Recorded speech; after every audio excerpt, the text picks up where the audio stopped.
And now, Backstage Wife, the story of Mary Noble and what it means to be the wife of a famous star. Because he believes her to be a capable actress, Larry is trying to get the beautiful Claudia Vincent into his present play, which is a big hit on Broadway. Since his leading lady is anxious to leave the cast to be married, Larry has tried to persuade his producer, Harold Ramsey, to give Claudia a try at the part. Ramsey is thinking it over and has urged Larry not to let word of this plan get out. Larry has kept the utmost secrecy, not even telling Mary, which makes it all the more awkward that somehow the Broadway gossip columnist, Marty Rufus, has heard the rumor, and in his usual fashion has twisted the implications about in a most unfortunate way. Right now, in the luxurious Oyster Bay home of Rupert Barlow, financial backer of the play, we find Rupert's attractive secretary, Julia Dixon, in the sunroom, eagerly scanning the paper. And suddenly she is interrupted by... So, this is where you're hiding out. Oh, hello, Oliver. Oh, do come in. Thank you, Julia. I swear I've walked all over this estate looking for you. I thought you'd suddenly packed up and left. Now, Oliver, I'm sure you didn't think anything of the kind. I did indeed. You've seemed so distant lately, my dear. Because of me? Oh, of course not, Oliver. You're just imagining things. I thought perhaps my visit here had caused you some inconvenience. Now, really, you are making this up. I think not. I'm quite certain that the dashing Rupert Barlow doesn't approve of my visit here to his home. And I doubt if you can deny that. Well, you mustn't take Rupert too seriously. No? Don't you take him seriously? Well, yes. That is to say, perhaps I've taken him too seriously for the past 10 years. Does that mean that you may not continue to do so? It all depends. That's very good to hear, Julia, because it gives me hope that there is still perhaps a chance for me. Oh, Oliver, how sweet of you to say that. I mean it, my dear. Surely you realize that I find you utterly fascinating. Of course, I am handicapped in many ways. I haven't a penny as long as I'm away from Bermuda. It's awkward. It's awkward having to live on the bounty of the woman you love. Oh, Oliver, you mustn't think of it that way. It's too humiliating for you. Surely you know that I want you to have everything you want, everything you need. Dash it all, Julia, it isn't for myself. It doesn't matter a hang. But it is awkward not to be able to buy you even the most trifling little gift. I'm afraid I've been most inconsiderate. I hadn't realized that you're so very short of money. I'll see to it that you're more liberally supplied. But how, my dear Julia? Surely you're not in a position to tap the Barlow till. No, hardly that. But all the same, I have more than enough to see you through while you're here visiting. Oliver, I'm sorry that I've been so very clumsy about this before. Please don't think anything more about it. And please don't consider leaving us quite yet. Oh, thank you, my dear. I shall most certainly accept your tender invitation, even at the cost of my host's rising irritation. I have an idea that Rupert may be too busy right now to worry very much about you or about me either. Oh? Why do you say that, Julia? I've just been reading a Broadway gossip column written by Marty Rufus. And I imagine this particular item will make Rupert's blood boil. Really? What's it all about? Well, Marty Rufus hints very broadly that Larry Noble is infatuated with Claudia Vincent, and that he's trying to get her a part in his present play. And why should that upset Rupert? I thought you told me that he'd been making quite a fuss over Mrs. Noble. He has. For months he's made a perfect fool of himself over the woman. Oh, my poor Julia. But how? How could he possibly look at another woman with you here? It's quite beyond me. Rupert Barlow will always be running after attractive young women. I've known that for 10 years now. Then it's high time you did something about it, my dear. I suppose so, but yet... I won't press the point now. But tell me more about this gossip column. I still don't quite understand. Well, Claudia Vincent is a very beautiful woman. She's another of Rupert's former infatuations. But surely Rupert can't expect all of his former girls to remain faithful to him through the years. That's rather absurd. It isn't that he's still interested in Claudia, but that Larry Noble chose to believe Claudia's story instead of Rupert's. Claudia and Rupert had the most frightful scene here one day, shortly before you and I returned from Bermuda. And as a result, Larry Noble invited Claudia to return to their home. Now it appears he's fallen head over heels in love with her and is trying to get her installed in his play. I still don't quite see how this affects you. Or Rupert either, for that matter. Oh, I'm just afraid of one thing.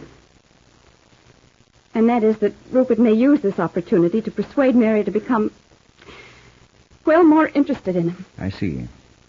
And that would bother you very much? I can't help it, Oliver. I just couldn't bear to have that happen. Well, in that case, my dear, suppose you let me see if I can help you. I'm rather good at this sort of thing, you know. And I fancy I may be able to hit upon a workable plan. Oh, but you must know that I hesitate to do anything of the sort, since it means giving you up to Rupert. Still, all's fair. So try and cheer up, my dear. Let's go for a drive to some nice country spot where we can have a pleasant dinner and an evening together. All right, Oliver. Just let me go to my cottage and change my clothes. I'll be ready. Oh, about the car. I noticed that Rupert has taken all the keys, and I wouldn't dream of asking that impudent man of his for anything. That's all right. I have a duplicate set. Come along with me now, and I'll see which car Rupert's left for us. Good girl. Oh, just let me open this door for you.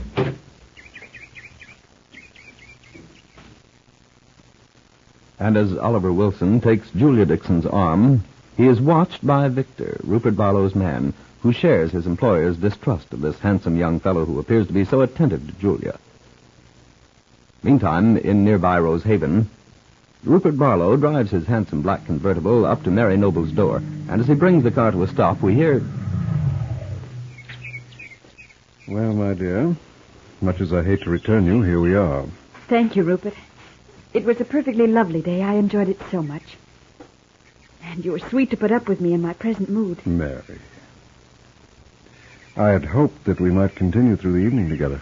I felt that I had to get home. I was beginning to be a little worried. It was rather a bad thing to do, leaving the car in the village at the filling station and calling Phoebe to tell Larry where he could find it. I observed that he got the message all right, since the car is over there at the end of the driveway. Yes, but it was a beastly thing to do. I don't know why I was so rude. I think it's quite understandable, my dear. If I had read such a story as you had to read in Marty Roof's column, I'd have been far more difficult about it than you've been. I'm still very indignant about that.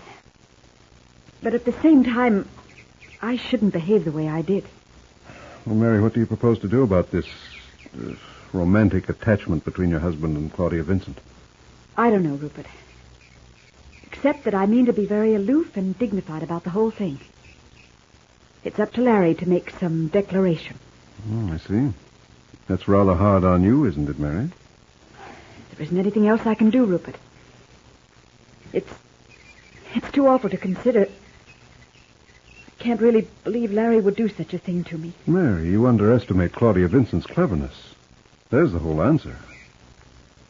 I'm sorry this had to happen to you. I want you to know that you can always count on me for sympathy and any help I'm able to give. Thank you, Rupert. You've been very sweet.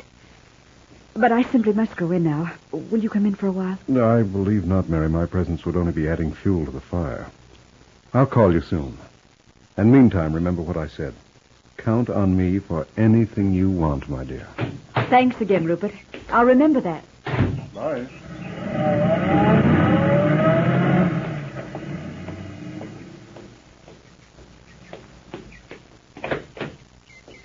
Well, Mary? Oh, hello, Larry. I just got back. Yes, so I see. Did you have a nice day? Very nice, thank you. Thanks for letting me know where to find our car. Made everything very convenient. All I had to do was hire a taxi and drive to the village, then bring it back. I'm sorry you were put out.